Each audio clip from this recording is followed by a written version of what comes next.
Hello again, miracles, all of you who are listening to this. If you're wondering why I'm calling you a miracle, it is because I learned that you are, and I am also a miracle. And this is A Course in Miracles, the book which I'm reading section by section, day after day, as close to a day as I can. It's no more than, like I said yesterday's video, maybe a page at the most, which equals out to be no more than 5 pages per section. And today I'm going to continue on with section 5, which is Wholeness and Spirit.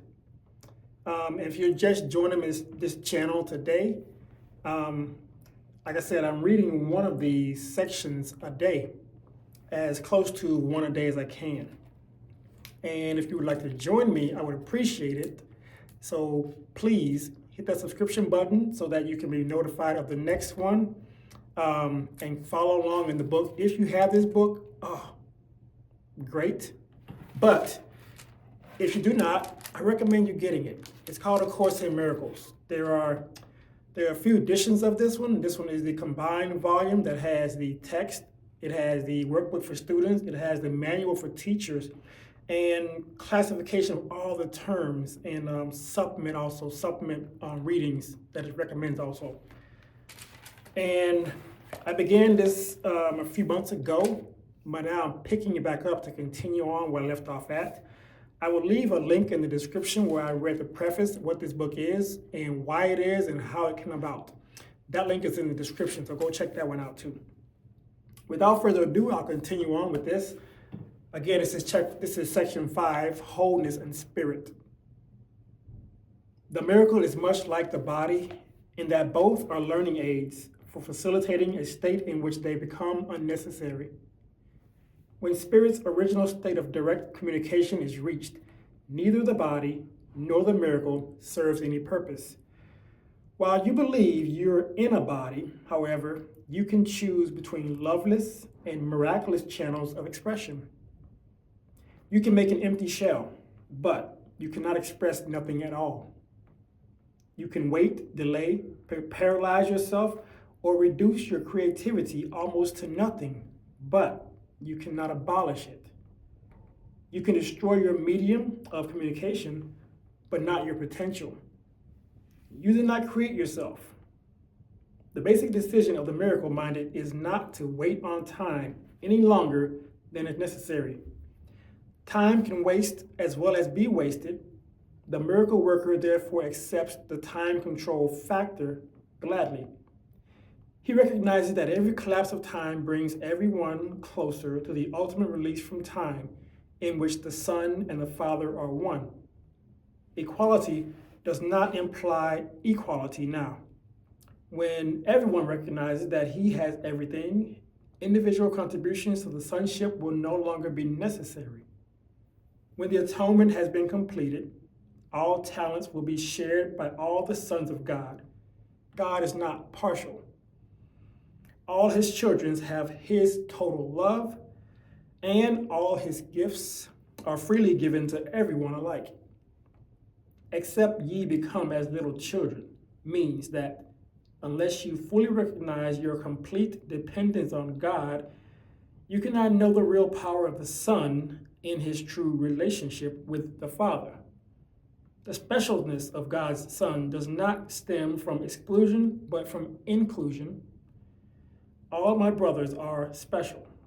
If they believe they are deprived of anything, their perception becomes distorted.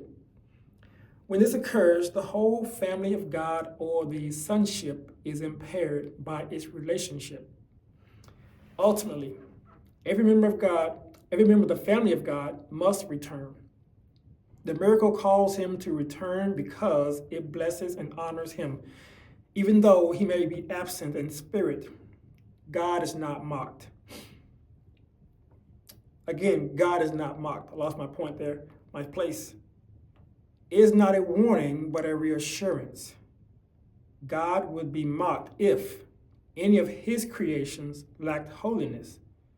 The creation is whole, and the mark of wholeness is holiness. Again, I'll read that. God would not be marked if any of his creations lacked holiness. The creation is whole, and the mark of holiness, one more time, thanks for bearing with me. God would be marked if any of his creations lacked holiness. The creation is whole, and the mark of wholeness is holiness. There. Miracles are affirmations of sonship, which is a state of completion and abundance. Whatever is true is eternal and cannot change or be changed. Spirit is therefore unalterable because it is already perfect, but the mind can elect what it chooses to serve. The only limit put on its choices is that it cannot serve two masters. If it elects to do so, the mind can become the medium by which spirit creates along the line of its own creation. If it does not freely elect to do so, it retains its creative potential but places itself under tyrannous rather than authoritative control. As a result, it imprisons because such are the dictates of tyrants. To change your mind means to place it at the disposal of true authority. The miracle is a sign that the mind has chosen to be led by me in Christ's service. The abundance of Christ is a natural result of choosing to follow him. All shallow roots must be uprooted, because they are not deep enough to sustain you.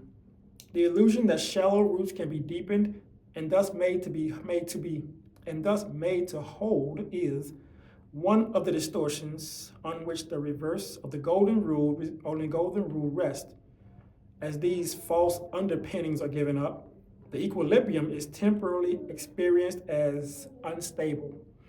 However, nothing is less stable than an upside-down orientation, nor can anything that holds it upside down can be conducive to increased stability.